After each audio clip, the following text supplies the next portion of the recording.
Campaign 2018 is sponsored by Wisconsin Hospital Association, Wisconsin Counties Association, Wisconsin Realtors Association, Marshfield Clinic Health System, and Campaign 2018 partner Milwaukee Journal Sentinel.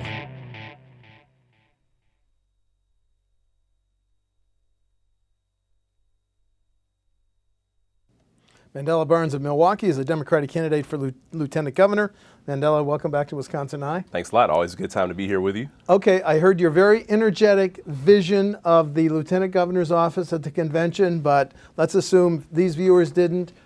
What's your vision for Lieutenant Governor? Absolutely. The vision is, of course, advancing this state, and it's about providing opportunity. It's about restoring, expanding opportunity across the entire state of Wisconsin, all 72 counties, because people have been left behind by this administration for far too long, and that's why I've developed my campaign around the essentials of opportunity, which is equity in healthcare, it's education access, it's environmental protection, and economic progress. Lieutenant governors can only do what governors are comfortable having them do. If a Democratic governor is elected, what will you ask she or he to give you as your portfolio as Lieutenant Governor specifically? Well, I can say there are two things, and one is I want to look at this as an office of innovation. We need to take a long-term approach to the way that we look at Wisconsin. We haven't done that in some time. We need to look at Wisconsin for the next 25, 50, 100 years. But more specifically, I want to be very involved in the legislative process.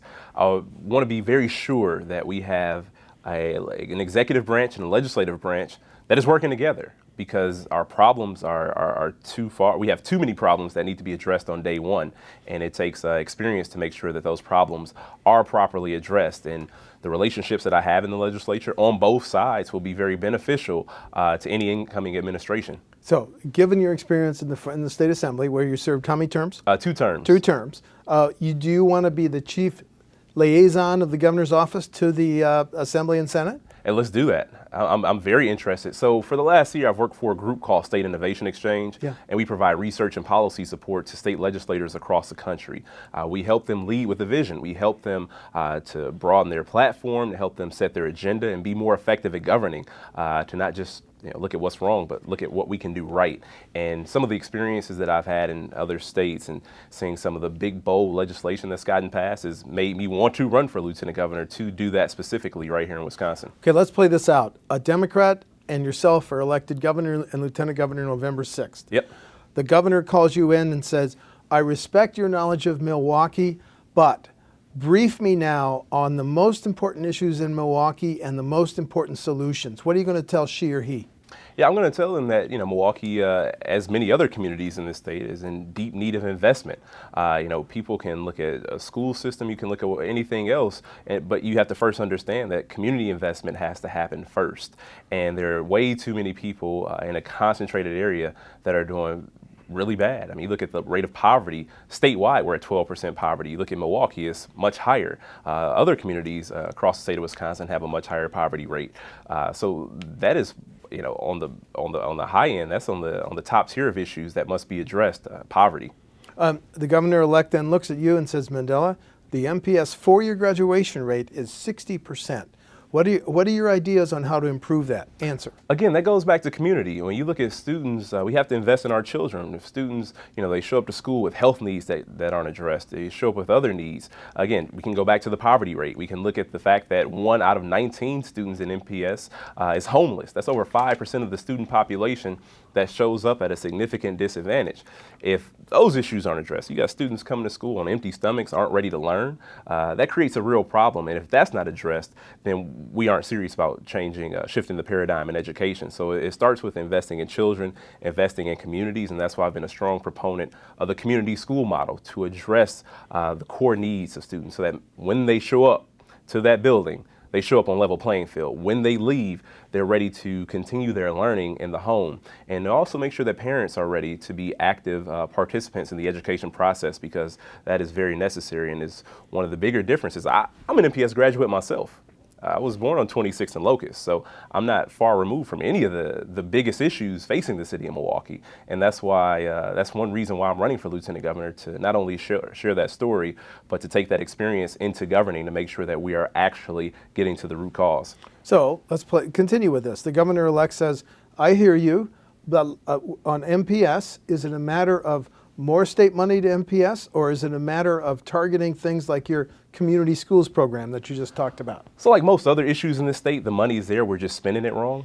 We have to be more effective with our dollars. And of course, we would love to have more money in the classroom that has been taken out. You look at textbooks, you look at school buildings that, have had deferred maintenance for so long, and, whatever the issue may be. So yes, more money is always good, but we need to be very smart about how we spend those dollars, and we need those dollars to actually target the growth and development of the children who are coming into that school district or coming into that school building. You look at more wealthy school districts, a lot of those needs, it isn't really a problem. And if you have an area that is experiencing high poverty and parents who are working multiple jobs, you may have health insurance through Badger Care. However, it may become an issue if you even have the time, or if you're able to take that child to get those health needs addressed, to have regular checkups. And that presents a real problem. Whereas in more wealthy school districts, even if the school doesn't have a school psychologist or a school nurse, the parents are able to make sure that they get those needs addressed, making sure that those students have everything they need to succeed. And unfortunately, every child in the state of Wisconsin doesn't have what they need to be successful. Okay, just one more time. The governor-elect says, Mandela, tell me what I need to know to fight the violence in Milwaukee, the shootings, et cetera. Your answer. This is another thing that can be tied to circumstances in life, which goes back to poverty. But also we know the gun issue all too well. It's a state problem, and only the state can address that issue. And so I've been in favor of very common sense reform. So I've been named a Moms Demand Action gun sense candidate because it doesn't. You don't have to be the smartest person in the world to realize or to understand that universal background checks is a no-brainer. People who purchase firearms, you shouldn't be able to have a gun show loophole where you can just go in and purchase a weapon and then sell it to any random person on the street. That's a real problem.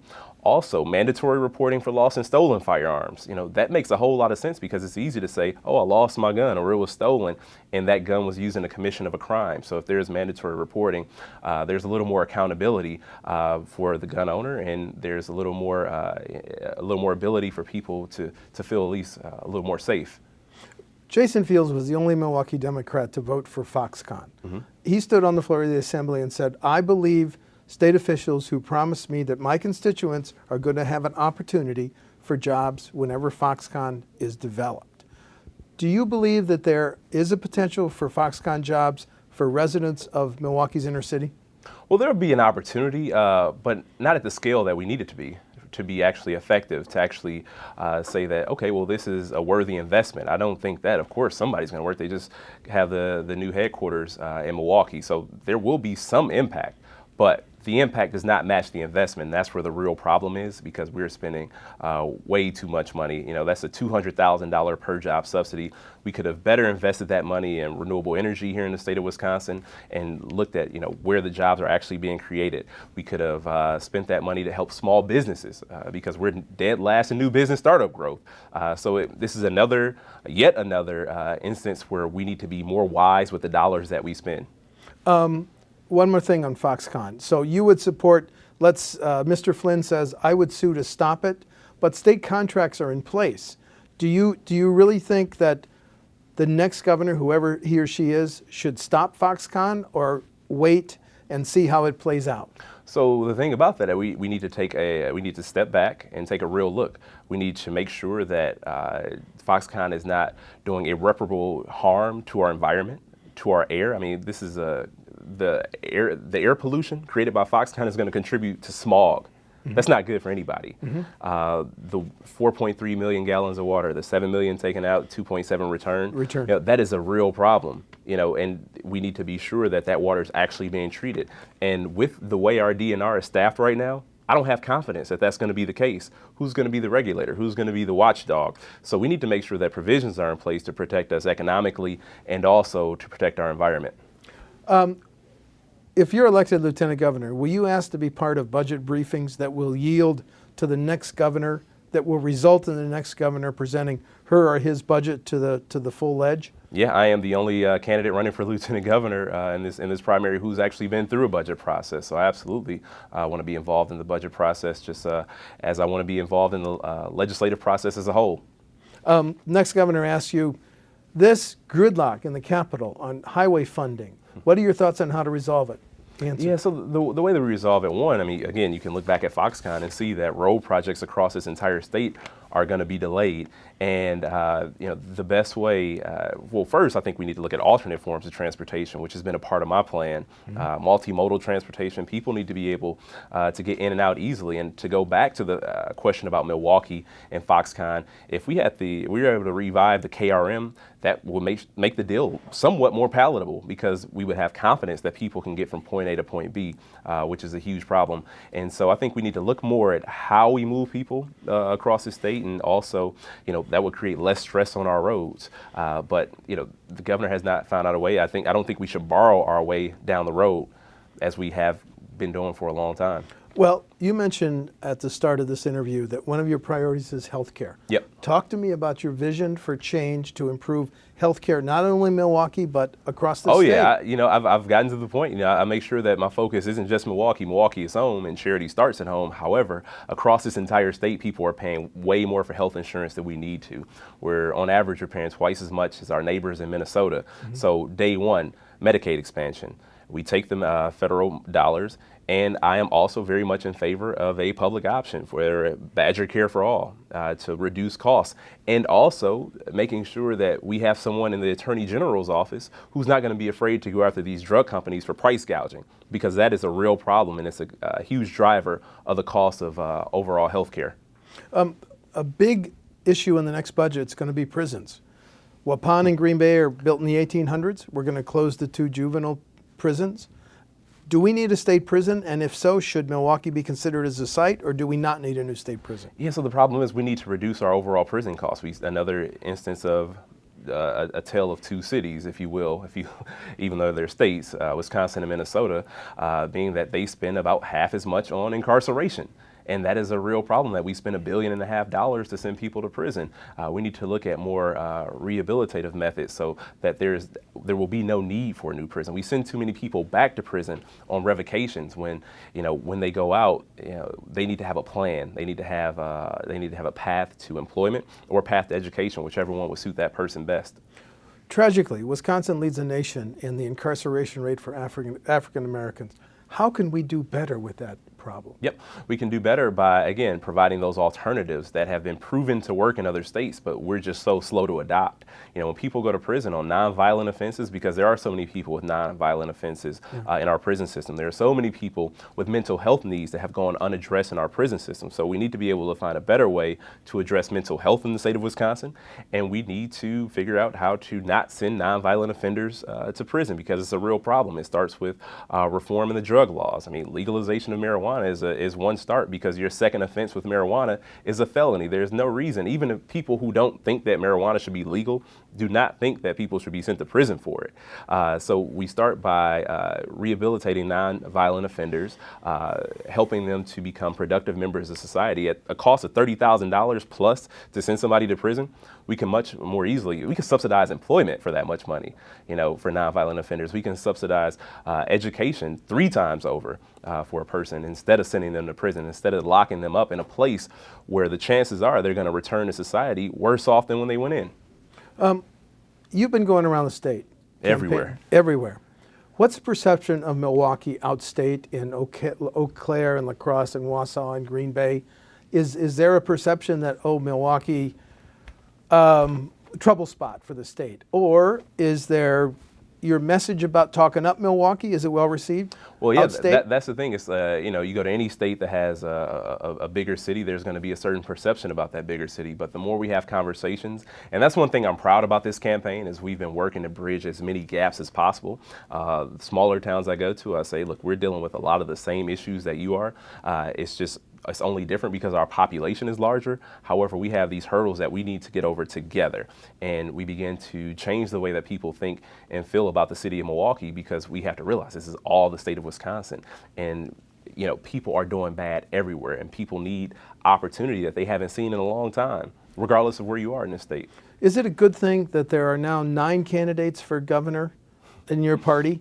And the reason I ask that is because in his statement today, leaving the race, Mr. Gronick said, having so many candidates means nobody can really get ahead. Is it a good thing? Yeah, I mean, so the thing is it's healthy for debate. I honestly didn't think this many people would be on the ballot. I didn't think everybody would get the signatures, but here we are. And I think that, it is good for the debate, because people are having to actually talk about issues and having to work to make it out of this primary. There's a whole lot of fog to cut through, and the person with the ability to cut through that fog will be stronger as a result in the general in November. But it wouldn't be a good thing if both the Democratic candidate for governor and the Democratic candidate for lieutenant governor are both from Milwaukee, right? I wouldn't say that. I wouldn't say that. I wouldn't say that at all. Explain why that wouldn't be a good thing. Yeah, I mean, we got to get out of this these regional politics, because the urban-rural divide, like I say, is not a real divide. It's a political divide, and it's been exacerbated by this majority in the legislature. It's been exacerbated by our governor, and I don't think it doesn't matter where 2 candidates come from. If we had a candidate for governor and lieutenant governor from more rural parts of the state, then so be it. If they have the vision to move the entire state forward without leaving any part of the state forward, then I'm all for it, as long as that lieutenant governor candidate is me. I understand. Do you campaign against President Trump? So I don't talk as much about Trump. People understand. I try not to state the obvious too much, but there is a level of buyer's remorse for, in the event that I do encounter some of my more conservative friends or more conservative residents of the state, or Republican leaning, I should say. And but it's a thing that you don't have to talk about. It's on the TV every day. And we can't win this election by talking about Donald Trump or talking about Scott Walker. We have to talk about our plan to improve the lives of people in the state of Wisconsin. We have to talk about our vision. We can't just run against. We ran against Scott Walker in 2010 in the recall, and again in 2014, and we see how that worked out for us. This is the year that we have to stand up and run for something. Republican Governor Scott Walker and Republican legislators have passed generally whatever they wanted for 8 years. What's been, as a Democrat, the most damaging part of their legacy of 8 years? Yeah, so the most damaging for a lot of communities, what I've been hearing, is the statewide expansion of vouchers. Because that funding is going away, and you look at communities that are anchored around their public schools, and they see the funding continuing to be cut. I mean, that's one of the biggest. And also the fact that we haven't raised this is also what they haven't done. We haven't raised our minimum wage. I mean, they've had 8 years to get it right, to make life better for people in this state, and it just hasn't happened. Our middle class is declining quicker than most other states in the country. Income inequality, highest point since the Great Depression. So with that said, it's more about what they have not done to help improve lives. January 1st of this year, 18 different states raised their minimum wage. And we obviously were not one of those states. We haven't signaled that we want to expand our middle class, and that's been a huge problem. What should Wisconsin's minimum wage be, and how long should it take to get to it? Yep, I've supported $15 minimum wage. Right away or phased in? Well, that's the thing. In my opinion, it can't happen overnight, but I think that we should be nowhere near $7.65 overnight. I think, if we get to at least $10 by 2019 and make significant steps to continue to increase that. But nobody can survive working full time off $7.25 an hour. It's just not $7.65 an hour. Or 25. Forgive me. It's just not realistic. Yeah, right. And that's the problem. My dad wouldn't even let me work a job for $10 an hour when I graduated high school. This was back 15 years ago. We've talked about a number of issues. Is there any other issue that I haven't asked you about that you consider central to your campaign? Well, absolutely the environment, because we've been led to believe that our economy and our environment have to be adversarial, and that's just not the case. We need to know that this presents a unique opportunity for Wisconsin to be a leader. We can lead the state or we can lead the nation in renewable energy manufacturing. We can retrofit our public spaces to be renewable energy compliant, and it's a project that has a hefty price tag at first. But in 15, 20 years, it's a project that pays for itself, and we can create jobs, and at the same time, we can do some good saving our environment. Final question, primary August 14th, you want to talk about You want to highlight differences between you and your opponent in the primary? So like I said, come January of 2019, we need experience to get us out of this mess that we're in. We need the relationships to make sure that we are actually able to get an agenda passed. And also, come November, after August, the campaign is going to take a strong ticket to win. I mean, you can look at the Marquette poll and see where we are, but we have to have strength, and we have to be able to engage the people that we had in 2008, 2012, but we didn't have in 2016. And that means communities of color. It means younger voters. It means the working class. And it takes someone with experience in campaigning and also someone with experience in governing to make sure that we don't just get elected, we are effective in January. And you can work with any of the 9 Democrats who may be the winner on August 14th? Oh yeah, we're going to have to. And do you want to say who you voted for at the straw poll at the convention? I voted for myself. Thank you. Right. Mandela Barnes of Milwaukee is a Democratic candidate for lieutenant governor. He's one of 2 candidates in the August 14th primary. Mandela, always good to see you. Good to see you too. Thank you. Thank you.